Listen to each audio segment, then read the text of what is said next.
How are you today? Are you looking forward to the weekend?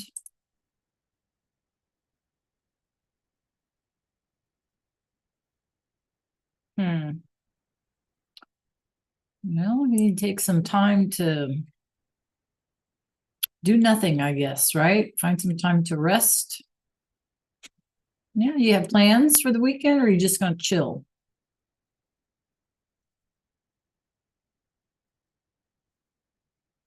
Sometimes chilling is the plan, right?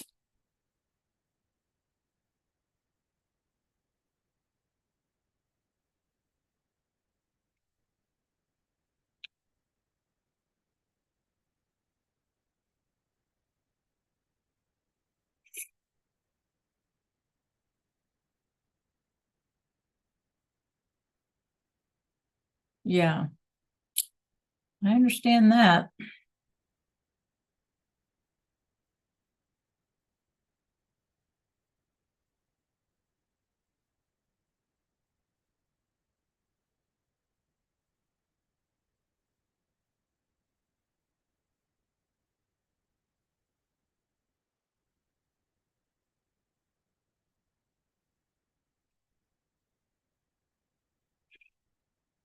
Good morning, Joe Marion.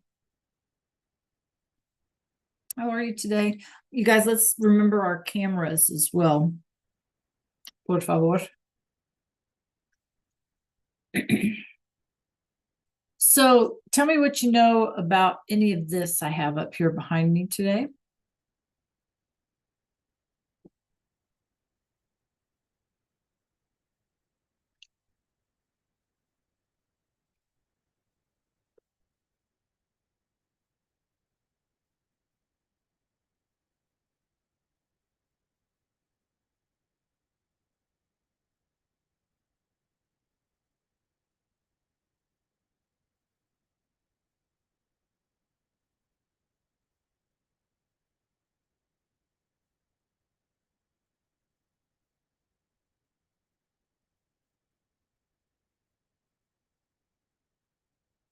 How are you, Joe Marion? How are you doing this morning? Joe Marion, are you a music person? Do you like music? Brooklyn, are you a music person?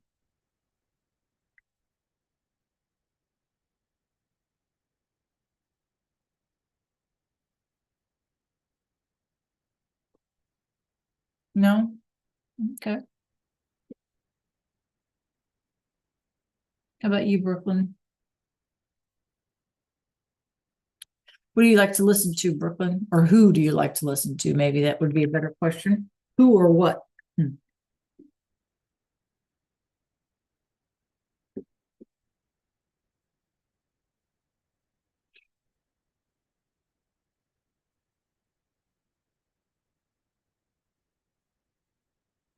Do you play an instrument, Brooklyn?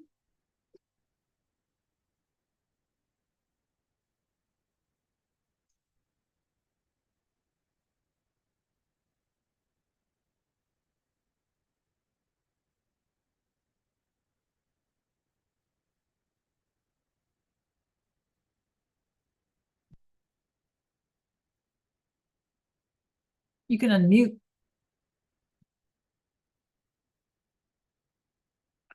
So I thought what we would do today, because it's kind of our Friday, right, you guys, is okay.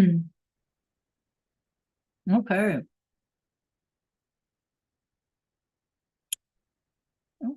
Well, that's good. Women, right? Um, so I thought what we'd do today is try, since it's kind of our Friday, is two things. One is to try to kind of finish up our unit 5. And then the other is we this unit was about Spain and we didn't do a whole lot of culture stuff about Spain. So I thought I would just try to squeeze some in today, right? And in doing that, I have these three things up here. So Spain is got obviously a very long, interesting history. And probably one of the things that sticks out to us a little bit about Spanish history. Well, there's two really. One is that it colonized the Americas, which is why you have Central and South America all speaking Spanish, right? But beyond that, they themselves were in a period of history. They themselves were sort of, I guess, conquered, for lack of a better word, by a group of people from Africa called the Moors, Moors. Because if we were to look at a map of Spain, we would see that it's very, very close to the northern coast of Africa. And so for about 800 years, the Moors were in Spain. And the difficulty, to put it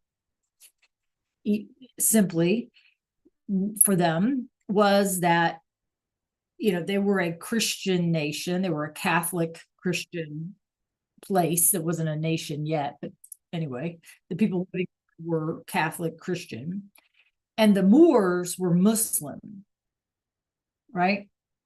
And so there was obviously a clash. So once the Moors went back to Africa, removed from Spain, okay, and I'm ultra simplifying, okay. Good morning, Arshad. They obviously left, after 800 years, they left a lot of cultural influence on the Spanish culture, right? A lot of words in Spanish have that Arabic origin. Some of the foods, right? And then obviously some of the like musical traditions, dance traditions, those kinds of things, like other traditions, food traditions, stuff like that. So what we see behind us is partly left over from the Moors, or the Arabic influence, right? The Muslim influence. As well as there was another group of people. If I say to you guys, do you know what a traveler is, or a gypsy? What is a gypsy? Do you know that word? What do y'all think is a gypsy? You can unmute, it probably go faster. What's a gypsy? Anybody know? Yeah, good answer, Joe Marion. If you don't know, that's what you tell me, right? You guys, Arshad, what's a gypsy? Have you ever heard that word? Okay, Brooklyn. Yeah, so gypsies are a group of people, and they're all over the world, right?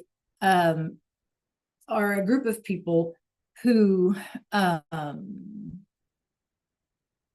actually originated in India, right? But they were nomadic people. And by nomadic, I mean that that's why they call them travelers, because they don't have like a home base, right? They live in camps with other gypsies, right?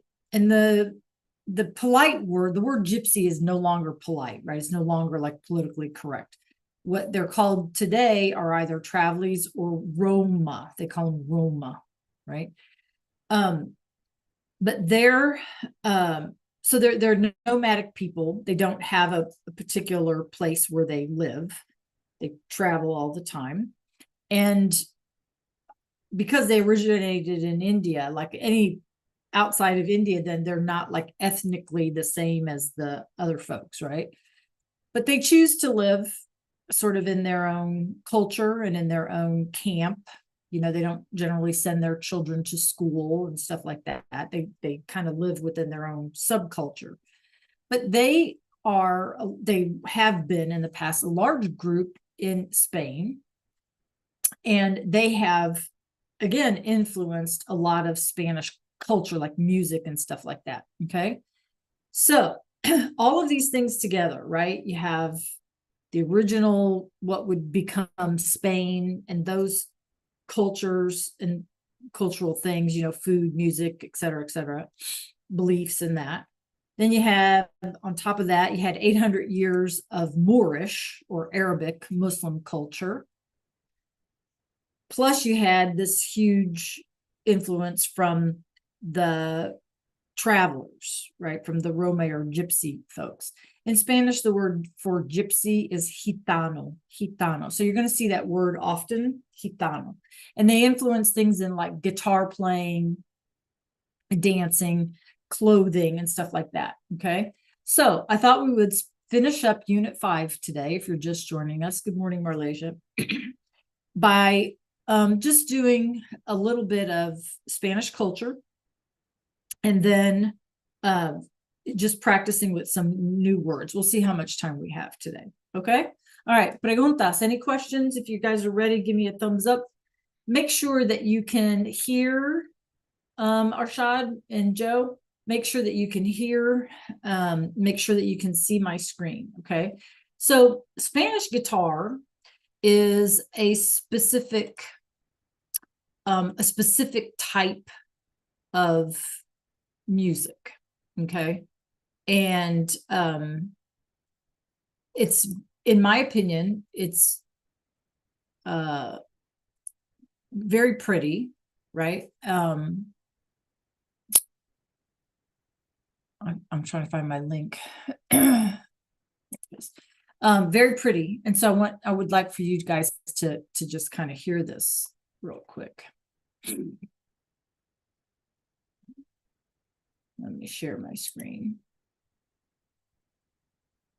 So please make sure you can hear, and then I'm going to ask you some questions.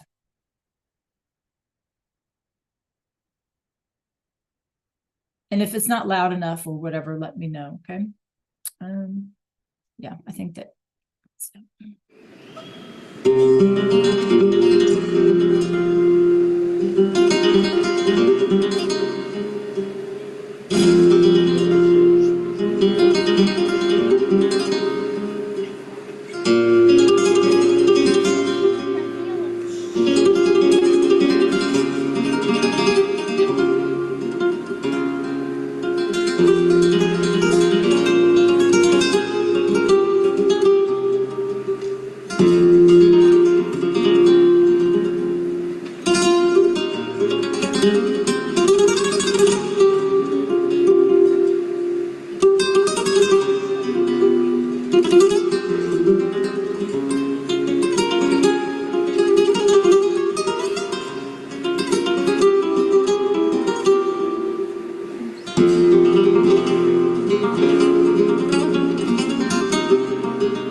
Okay, so on a scale of 3, 2, 1, what's his talent level for you? 3, 2, 1. So there are influences of Gitano culture there, or gypsy culture, also in the music. Yeah, Jamarian? Yeah, I get it, right? Very beautiful. And they're not all slow like that, you know. I mean, they're all, some of them are more, you know, upbeat. But that's a good example of Spanish guitar, okay, Spanish music. So they're very big in that. The other thing that sort of underlies all of this, you guys, is storytelling, right? So if we have, you know, if we had lyrics, for example, to that song, it would always be a story, okay? Same with flamenco dancing, which we're going to look at here in just a second. It tells a story. Now, what it does is it tells a story without words, okay? similar to like Hawaiian traditional like hula dancing. You guys know what I'm talking about, like hula dancing or Maori or whatever. There's no words, right? But their actions tell a story, right? And if we were part of that culture, we would recognize what the story is, right? So this is similar. Okay. All of these songs in Spanish guitar and all of these flamenco dancing that we're going to look at here in just a second are storytelling. Okay. Now, I'm going to play part of this for you as well, because I want you to hear what the castanets are. Okay. Now, castanets are made out of wood, and it's a specific kind of wood. And they're carved in such a way that to make a particular sound. And they too are unique to Spain, right? Castanets are unique to Spain. Now, again, this is a leftover from the Moors. This is a leftover from the Muslim North African culture that conquered Spain for like 800 years or more, actually, right? So, and they just took it and kind of made it their own. Okay. So listen to the castanets, right? It's amazing. I don't know how they do it, but I wanted you to see this real fast. And it's the man will be playing the guitar, the Spanish guitar, and the woman will have the castanets. Okay. So please listen, because this is really amazing.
Okay, I'm going to stop it there.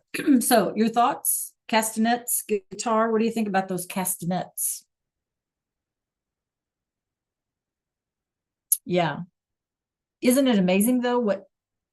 I don't know how she does it, right? Like to make all those sounds, what did you think? Very cool. Yeah. So now y'all know what a castanet is. Now I wanted to just pause it here because I wanted you to see how she's dressed, which is another very Spanish thing.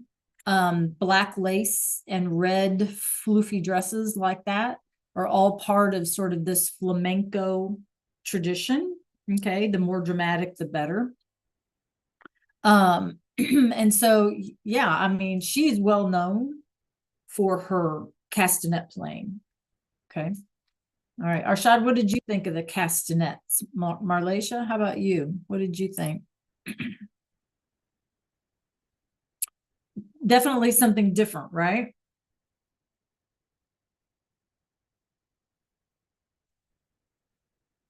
Now, in Spain.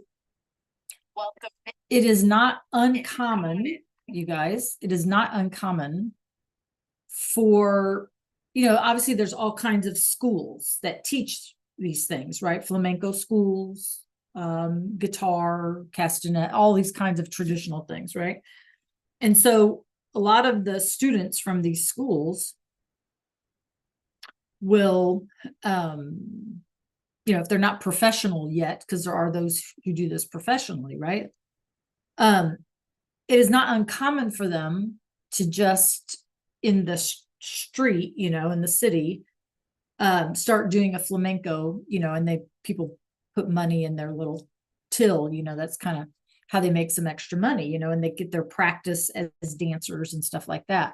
So it's not uncommon for people to, I know it sounds strange to us, but it's not uncommon for people to start singing or dancing right in the middle of town. I don't know if any of you have ever been to Europe. I hope that at some point in your life you do get to go, because it's sort of everything about it is the opposite of us. Okay, I mean, here's what I mean. They don't like to live in the suburbs, okay, or in the country. Europeans, for them, the center of culture is the city, right? So if you live outside of the city, you're generally, it's not the place to be for them. Okay. So cities are, large, and everybody wants to be in the city. But the good thing about it, is that they enjoy being themselves. So once again, it's not uncommon. Like if you're in Italy, somebody's maybe playing music or something like that. It is not uncommon for just an average person like me or you to start singing. Yeah. In Italy, maybe it's opera, or something else, right? In Spain, same thing, right? If they see someone on the street who's practicing their flamenco or their castanets or their guitar or something, it's not uncommon for just the average person to start joining them, So, it's very different from us in a way. We don't generally tend to do those things, right? But in Europe, you'll find that they do. Okay. All right. So I want you to see some flamenco. Flamenco is a style of dance, again, that has all of these elements from the gypsies and the Arabs and the Spanish themselves, and they kind of put all the music together. So let's watch this, and then we'll get started on some other things. Let me stop sharing. Let me make sure y'all can hear that. Okay, here we go. So let's pay attention. This is flamenco, right? Don't be rude. Say good morning to Neen. Good morning, Neen. So this is in Seville, Spain, right, you guys? You get a chance to see what a Spanish city might look like.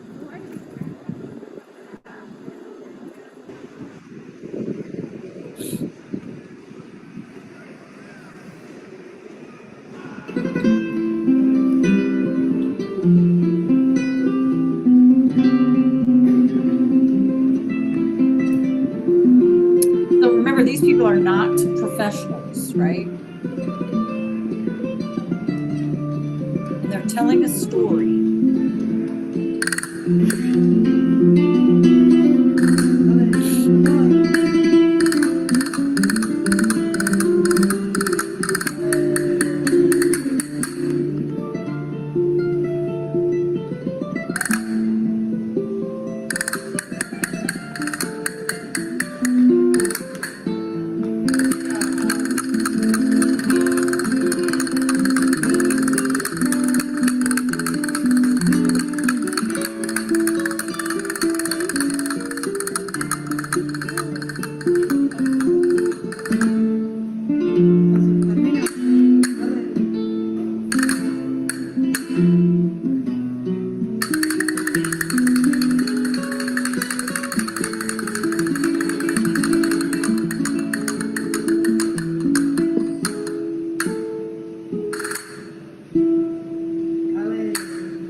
What do y'all think? Now, the professional folks, they get really dramatic, right?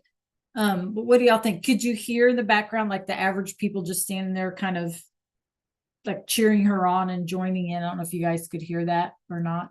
But what did you think of flamenco? Had you ever seen flamenco before? Maybe you just didn't know what you call it. Yeah.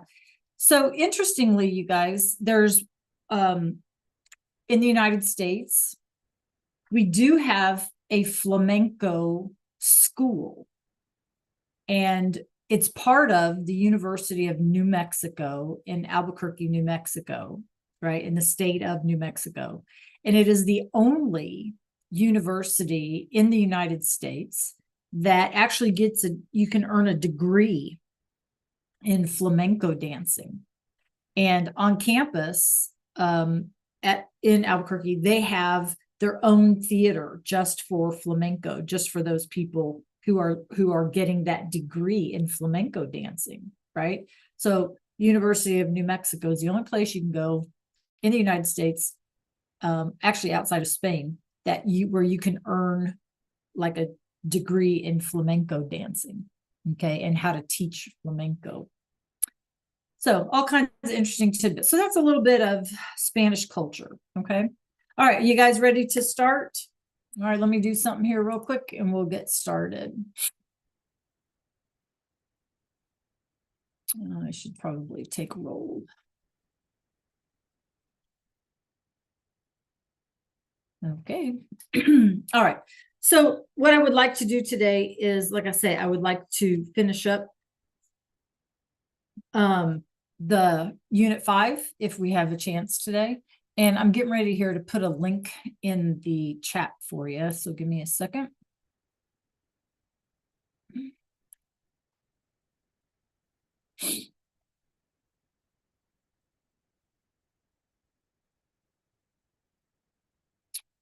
It's loading, I hope.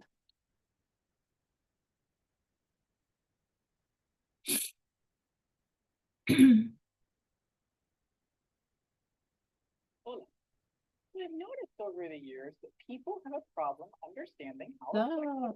Stop. Okay. All right. So check your chat, you guys.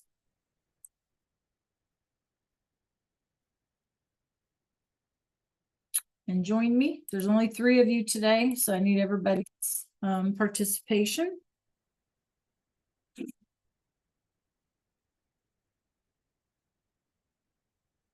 Happy giraffe. One more. All right. All right, let's do this. And again, let me know if you can't hear. It's not loud enough.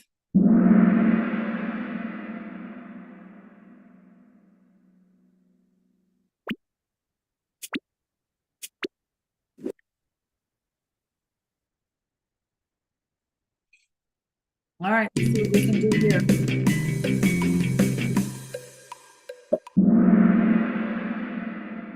Ooh, it's fast. All right, keep it up. Yeah, me despierto. Yo me despierto, right? I wake myself up. Okay, it's fast. Gotta be fast.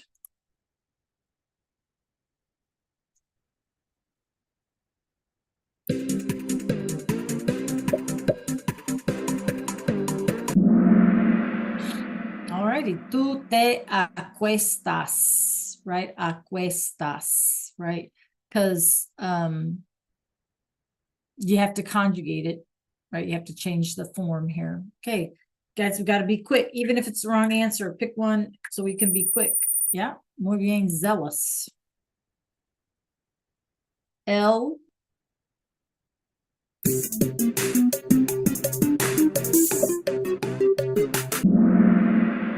Sí, muy bien. El se baña. Everybody needs to give it a try, right? If it's L, let's think about it. It's not going to be me because it's yo me, tú te, right? And then nos would go with nosotros. So your only choice would have been se baña.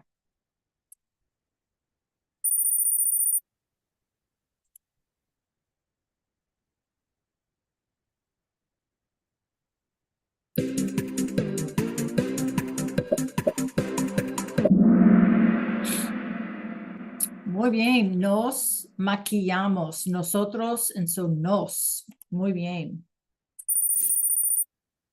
There's only 10 of these, so just do your best.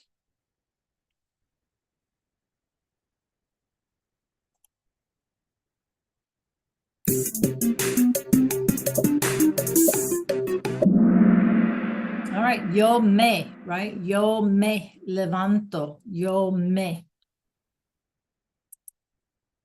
I get myself up. So 20 of them, whatever. Anita, so it'd be ella, right?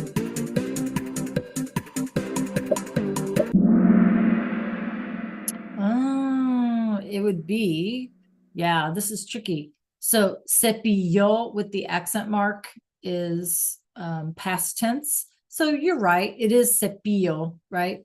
But it's se cepilla because it'd be ella, O-A-S-A. Okay, you guys gotta be careful on the conjugation. Tricky.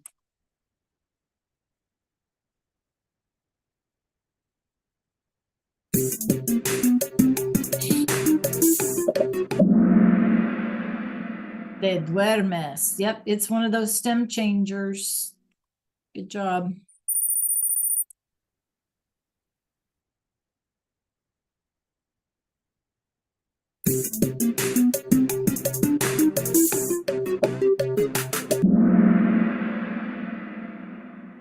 No, you're correct. It should be the blue, actually. Tú te lavas. It should be the blue one. Tú te lavas. Okay, guys? Present tense.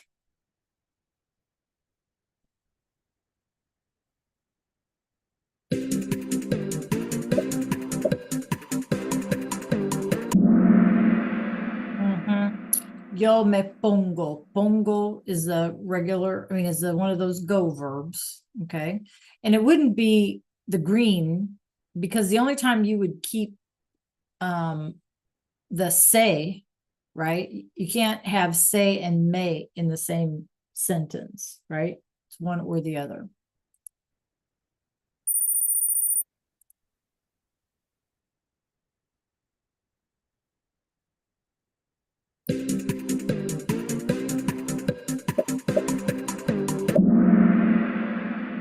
Right. So él se afeita, right? If it's afeitar, it's an AR verb. And so you have to conjugate it. He shaves himself, right? Se afeita. Okay, a couple more, and we'll move on.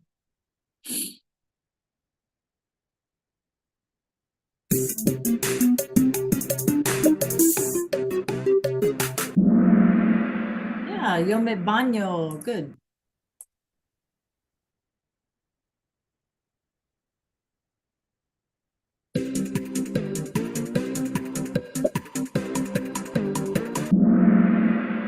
Muy bien. Él se seca, right? He dries himself off.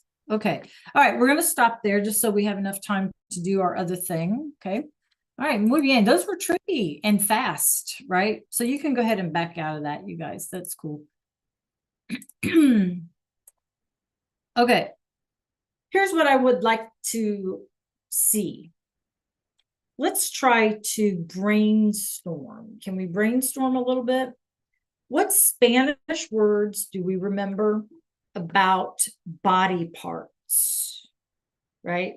Las partes del cuerpo, body parts. What's a face? What's a nose? What's a hand? What's a foot? What do we remember in Spanish? What are some of those words? Just pop them in the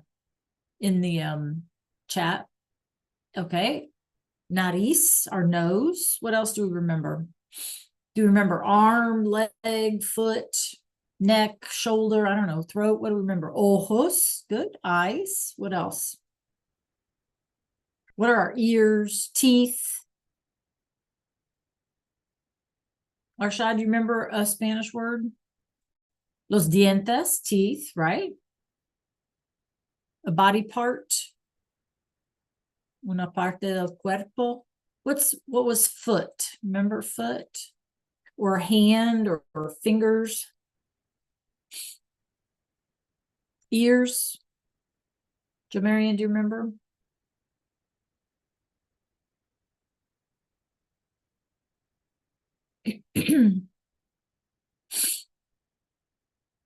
Arshad, do you remember any? What was our head? La cabeza, las orejas, our ears, right? Ojos, nariz, boca, dientes. Yeah, our cara, our face. Yeah. Brazo, our arm. Pie were our feet. Okay. All right. So be thinking body parts, because what we're going to do is we're going to do a little mini lesson today on what hurts us, right? And how do we feel? And we probably won't have time to finish it today. I don't know. We'll see. We'll see how far we get. Okay. All right. So make sure that y'all can see my screen.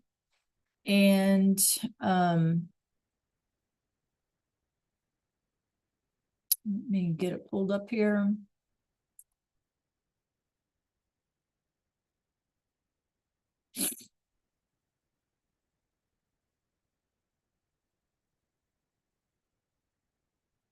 Okay. So again, this is a little mini lesson because you guys, we will see these words again and again and again, right? So we're going to look at them together. So doler. ¿Qué te duele, right? What is hurting you? Doler is to hurt, okay? Sentirse, and we've seen these two before. Sentirse, right? So that's reflexive, right? Sentirse, ¿cómo te sientes? How are you feeling? ¿Cómo te sientes? As though, you have a cold or something. How are you feeling, right? ¿Qué te dueles? ¿Qué te duele?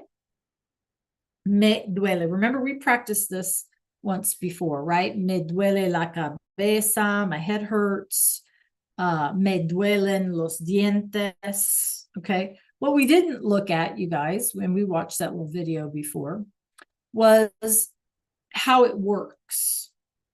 Okay. So looking at my screen real quick, we see doler. Now, what do we notice? First of all, I need y'all to look at this. What do we notice about how this works? Take a look at it. First of all, for example, how many forms are there? Like, are there 6 forms or 5 forms like any other verb? What's it look like? What do we notice about it in terms of spelling? Jomarian, come on, y'all. I need y'all to find the patterns. I already know the patterns because patterns help you remember. What do you notice about what this verb looks like? Doler becomes me duele, te duele, le duele, nos duele, les duele. What do we notice?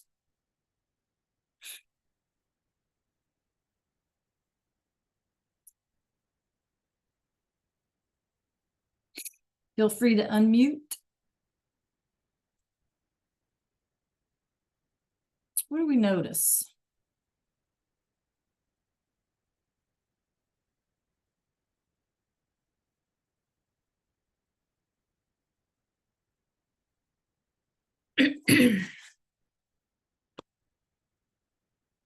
How is it different from other verbs?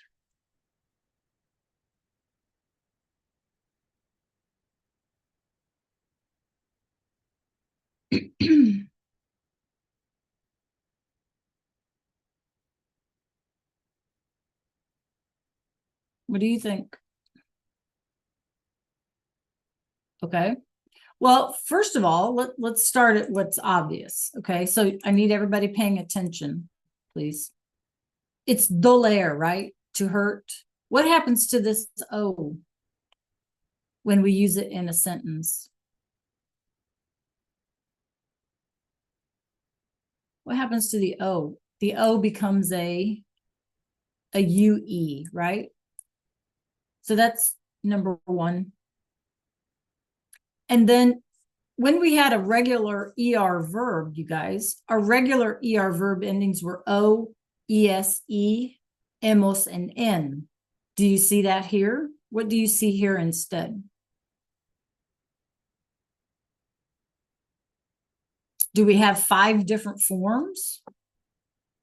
O, ESE, emos, and N. It's an ER verb. Do we have 5 different forms? How many forms do we have here? How many different forms do we have here?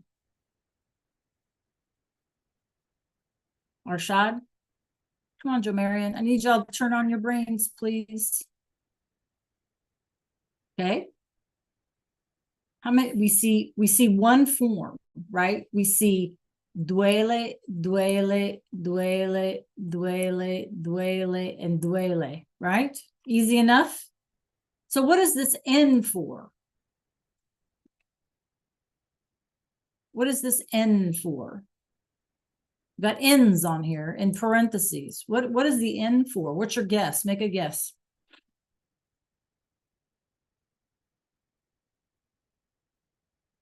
Well, if it means to hurt, let's think about it. We can say, my head hurts, right? Me duele la cabeza. Or I can say like my feet being plural. I have more than one foot, right? In which case I would say, me duelen los pies.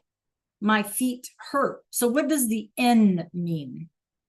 When are we going to use this N? When are we going to add this N?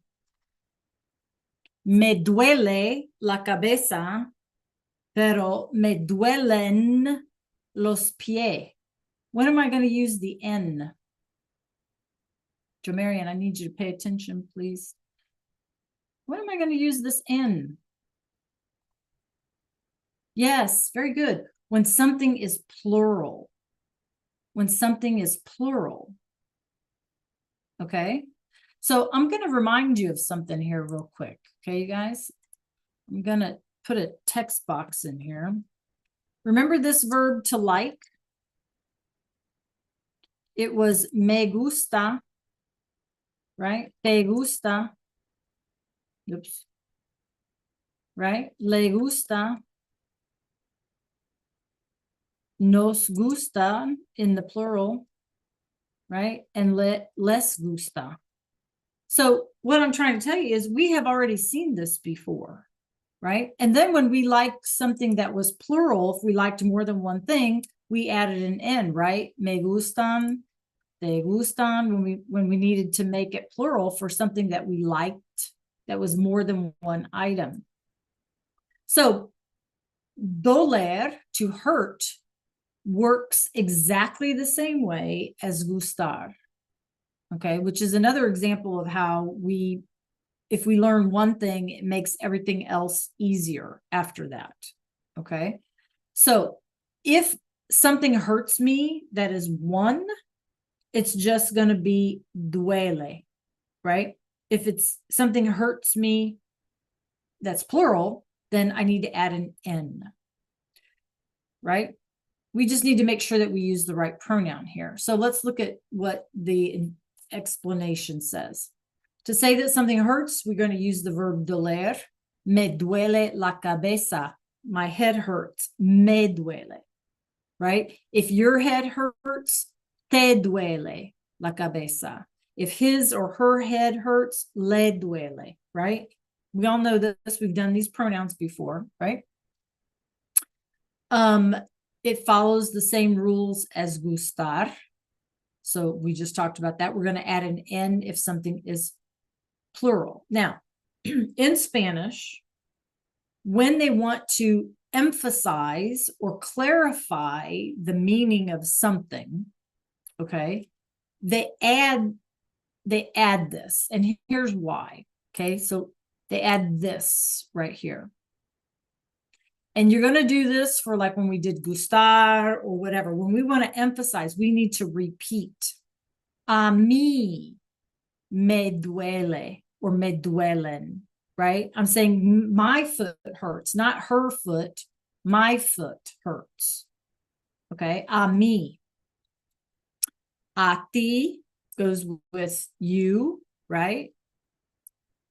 But see, why do we have to do this? Well, here's why. Because in Spanish, you can just say, le duele la mano, right? Le duele la mano. But we don't know whose hand hurts. Whose hand are we talking about? Okay, well, so we can start it by saying, a él le duele la mano. So like his hand hurts, not mine, his hand, right? A él le duele la mano. Or a usted le duele la mano, right? So we're being specific. And the only way to do that, because le duele doesn't tell us that, the only way to do that is to sort of add these repetitive things. Okay, does that make sense, you guys? So if we want to say that it's her feet that hurt, a ella le duelen los pies. Not mine, no a mí, a ella les duelen los pies. Okay, so to clarify the meaning of the pronouns, right, you have to sometimes include a mí, a ti, a usted, a él, a ella, etc., etc. Okay, any questions about that?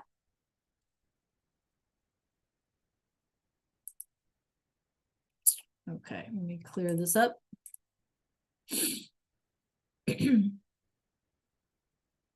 All right, so your turn to practice, you guys. Let's do number 1. Yo en los pies. So my question to you is, los pies, are they singular or plural? Even if you don't know what it is, it doesn't make any difference. Is it singular or plural? Tell me S or P in the chat, please.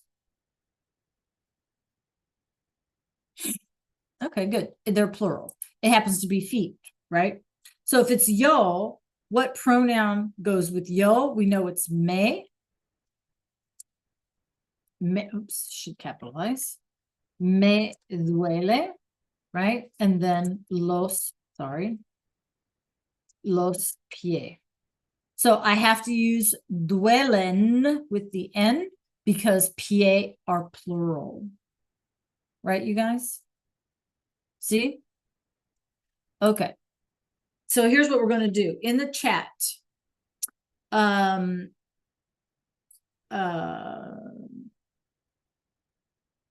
Jomarian, because you're first up on my screen, Jomarian, in the chat, I need you to do numero 4, number 4, right? This is for Joe. Numero 4. Arshad, numero 5. Okay, and Brooke, numero 7. Okay, so check out my screen and pop your answer in the chat.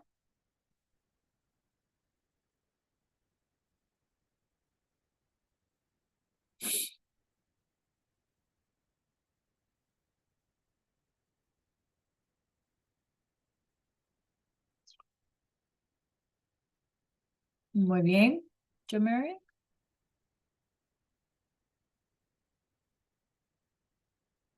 Muy bien, Brooklyn.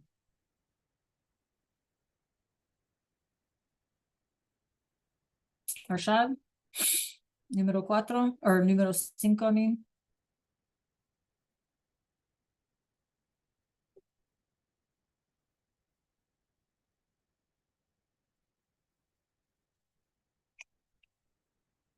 So here's what I would like for you guys to do now. Arshad, can you put your sentence in the chat, please? Very good. Okay. So we have le duelen los hombros, right? Le duelen los hombros. Very good. Number 5, a nosotros nos duelen las manos. Very good. Our hands hurt. And then number 7, número 7, a ti, te duele la rodilla, right? Te duele la rodilla. Okay, muy bien. All right, so now here's what I'd like you to do. Go back in the chat, por favor, and make your same sentence, redo it as negative. Where do we put the no? think about it in your head, right? What does it sound like in your head? Where do we put the no? Let's make them negative.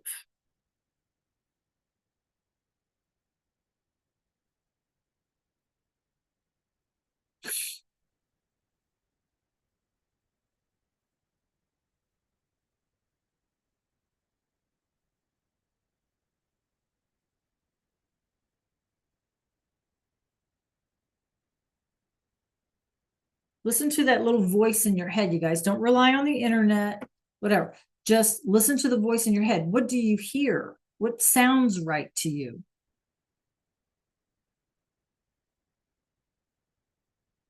What doesn't hurt, right? Something doesn't hurt. Think about how we do it in English. Listen to the voice in your head and then pop it in the chat. Marianne, how would you make your sentence negative?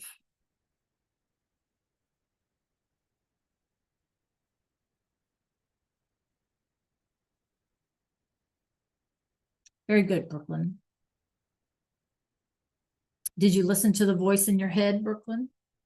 See? Yeah, your voice in your head. You guys got to get used to listening to the voice in your head, right? Okay. Arshad, what do you say?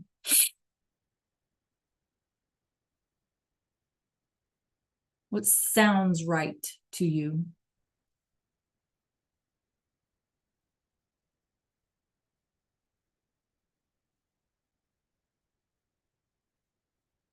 So we have Brooklyn put in for number 7, no te duele la rodilla. No te duele. It doesn't hurt. Something doesn't hurt. No te duele, right? And that's absolutely correct. Absolutely correct. So for number 4, no le duelen, right? The no is going to come first. No le duelen los hombros, your shoulders. Okay. So for number 5, número 5, no nos duelen las manos. No nos duelen. Our hands don't hurt, right? No nos duelen. And I know that sounds weird because you have the no and you have the nos, right? But that's just the way it is. No nos duelen. No le duelen. No te duele, right? Your no comes first. Okay. Muy bien. Preguntas there? Questions there? Okay. All right, let's go on.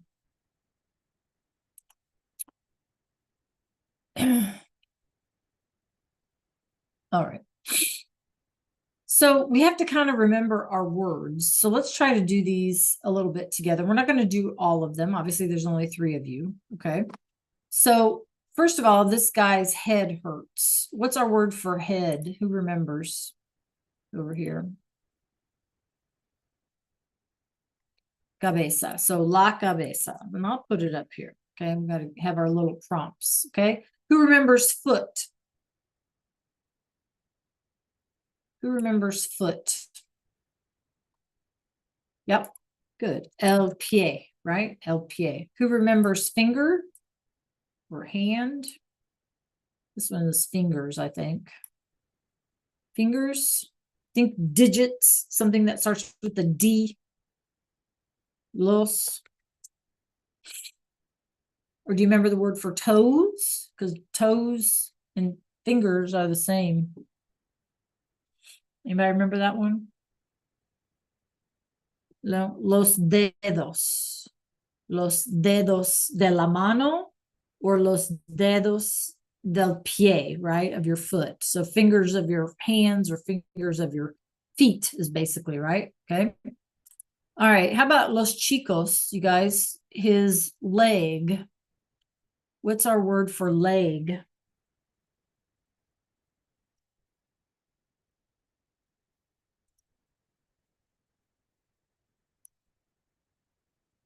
La. Start with the P. La. Anybody leg? Help me out. What's leg? Yep. Good, Jamarian. La pierna. Yep. Okay, Maria's got a back issue. Do we remember that one? La. Starts with an E. La.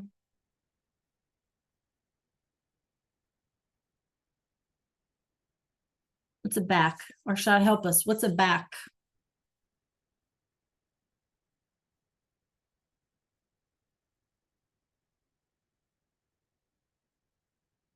Anybody remember? Starts with the E. La.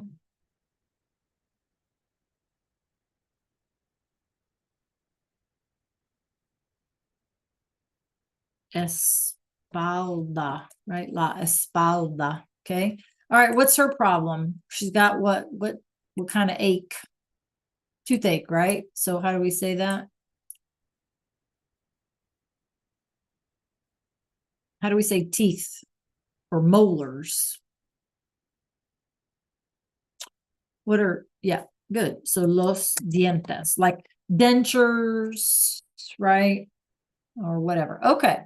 So here's our question up here. Oopsie, I didn't mean to do that. Move it out of the way. Here's our question. ¿Qué les duele? What is hurting these people, right? A ellos, them, right? A ellos, ¿qué les duele? A ellos, ¿qué les duele? So what is hurting these people? What is hurting them? A ellos, ¿qué les duele? Okay. All right. So, Arshad, Arshad, you get to do this one, los dedos. Okay. Joe Marion. And it's tú, right, Arshad? Joe Marion, you get to do this one. Okay. And then Brooklyn, I'm going to give you this one. Mi amiga y yo. Okay. All right, Arshad, Joe Marion, and Brooklyn. Brooklyn, do you see yours here? Mi amiga y yo. Okay. All right, pop it in the chat. ¿Qué les duele? What is hurting these people? And this, you notice, has no prompts for the verb, so do your best.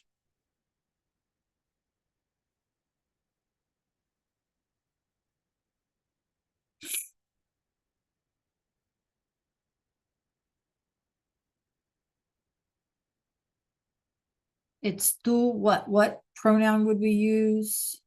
If it's mi amiga y yo, what pronoun would we use? If it's usted, what pronoun would we use? And then your duele is either singular or plural, right? Good, Brooklyn.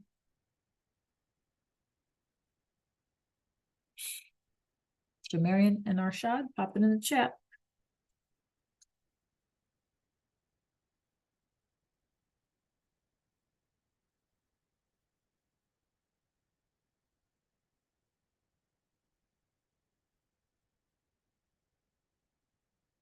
Okay.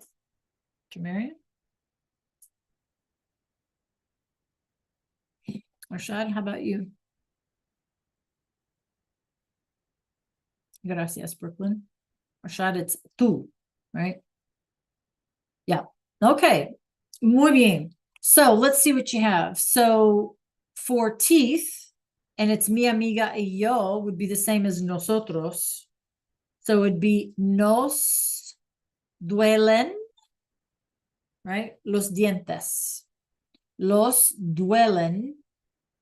No, I'm saying nos duelen los dientes, right? Our teeth hurt. And it's duelen plural because our teeth are plural. Okay. And then for usted, our pronoun is se, right? So se duele la cabeza. I'm sorry, le duele la cabeza. My bad. I had a brain fart. I have to be honest with you guys. My niece is in surgery today, so I'm kind of not with it. So yes, le duele la cabeza. Le duele la cabeza. Okay. So remember that the le replaces usted. The only time you would use usted is if you're needing to clarify, in which case you would say a usted le duele la cabeza. So we only use those to clarify. Okay. Then we had tú and los dedos. So los dedos are plural. And so you would say te duelen los dedos, right? Your fingers hurt. Te duelen los dedos. And again, duelen because dedos is plural. And if we wanted to be specific, we would say a ti te duelen, right? So they kind of like repeat the thing, right? A ti, you, te duelen. And you don't always have to use that. A ti, a mí, a usted. That's only when you're trying to be specific, right? When you're trying to clarify who you're talking about, okay? But to say te duelen los dedos is absolutely fine, okay? All right. Muy bien, you guys, muy bien. All right, let's go on. All right. A new verb. So let's take a look. Okay, again, this is a little mini lesson. So, sentirse. First of all, let me ask you, is this verb reflexive or no?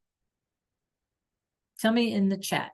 Sí or no? Is this verb reflexive? Sí or no?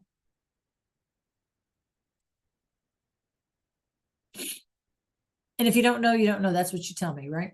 Is sentirse, is it reflexive? Sí or no? Yes or no? Real quick in the chat. What's your guess? 50-50 chance. Sí, Joe Marion says yes. Anybody else? Is this reflexive? In other words, is the action coming back to us? Brooklyn says yes, and Arshad says yes. Yes. So how do we know this? What's our first clue, you guys, that it's reflexive? What tells us it's reflexive? Yes, Jamarian, muy bien. This se tells us it's reflexive. Okay, so it's an action that reflects back on ourselves. So in this case, it's how we feel, right? So it's an IR verb. We have to keep that in consideration as well.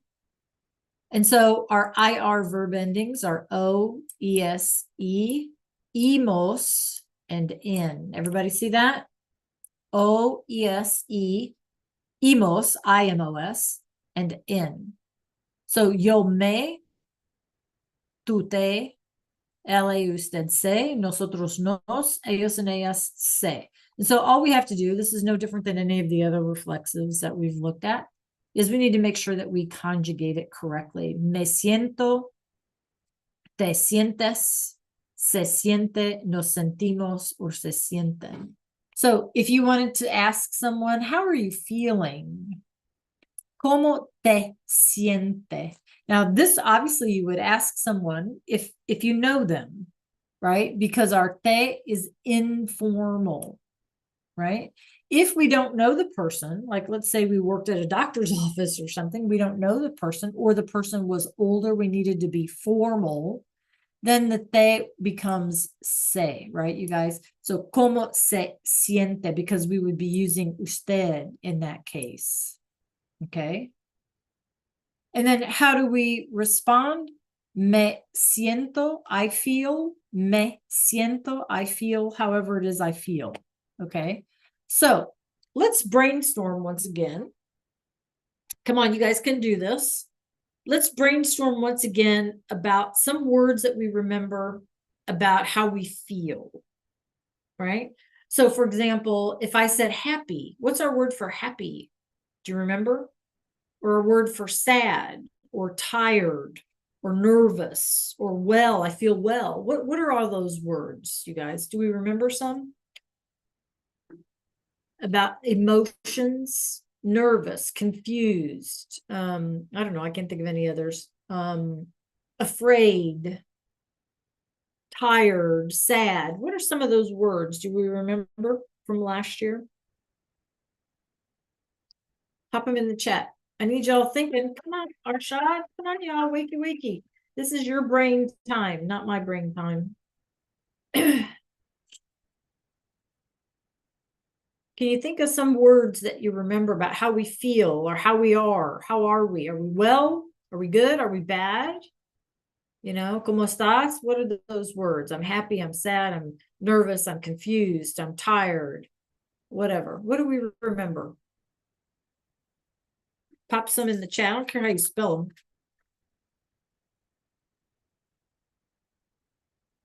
We don't remember any words to describe ourselves. Confused, tired,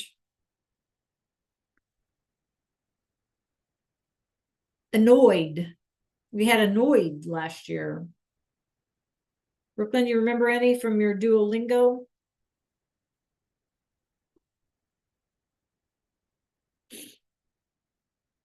Okay. Yep. So we can feel, I'll just make a list up here. We can feel feliz or contento, right? Was happy or content, right? Okay. What else can we add to our list? How do we say sick? How do we say good? I'm well. If I say to you, ¿Cómo estás? And you're doing well, how would you answer me?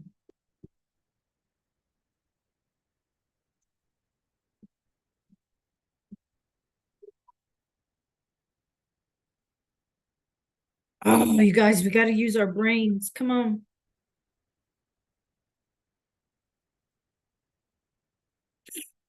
If I say to you, ¿Cómo estás? How you doing today? What would you say to me?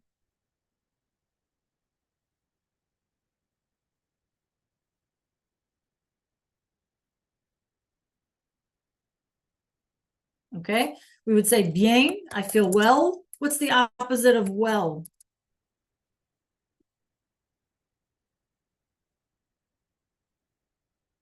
If I don't feel well, I feel bad, right? So how do I say that? What's the word? Starts with an M.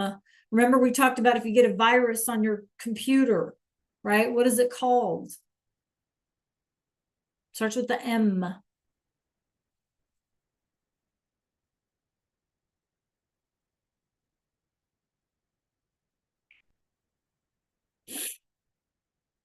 Arshad, Joe Marion, come on. What's the opposite of bien? Isn't it mal? I'm doing poorly, right? I'm doing poorly. I'm doing bad. Poorly. What else can we remember? What is nervous? I mean, it's a cognate, you guys. What was nervous? What's nervous? Yeah, very good. See, you remember. Nervioso, right? Nervioso, nervous. Okay, do you remember confused or annoyed?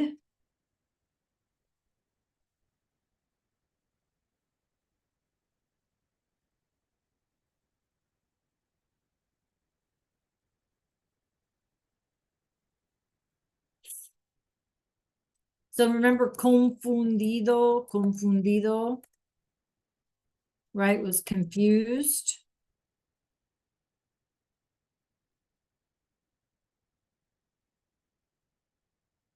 Anybody remember sad or tired? What's sad?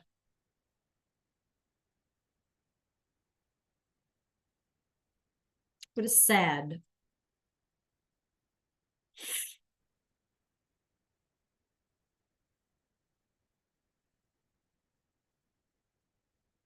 Triste, sad. So all of these words, you guys, are in the resource library. Okay, so just an FYI. All right, so we're going to use some of these. Okay, feliz, contento, bien, mal, nervioso, confundido, triste. So remember the ones that end in an O, if we're a girl, we have to make them an A at the end. And if they're plural, we're going to add an S or an ES at the end. Isn't that right? You guys remember that? We have to make them match. Okay. All right. So,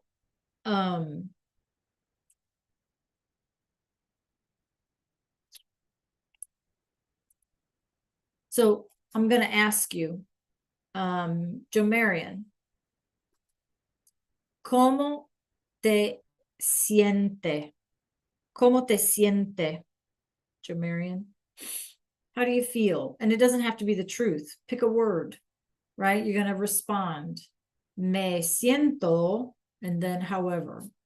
In a sentence, in a full sentence. I'd like you to unmute as well. There you go, Joe Marion. Perfect. Can you unmute?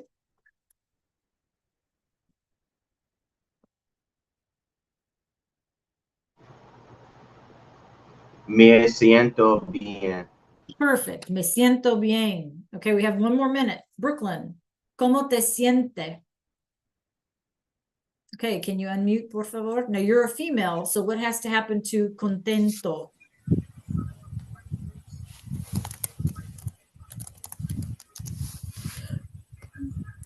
Me siento contenta. Perfect. Me siento contenta. All right, good job. That's our time for today, you guys. Enjoy your weekend. Okay. Wakey, wakey. Enjoy the rest of your Thursday, and I will see y'all on Monday, right? Have a great weekend. Adios a todos. Good job today. Okay, it was a struggle, but we did it. All right. Good job today, you guys. Adios a todos. Have a great weekend. Have a great day.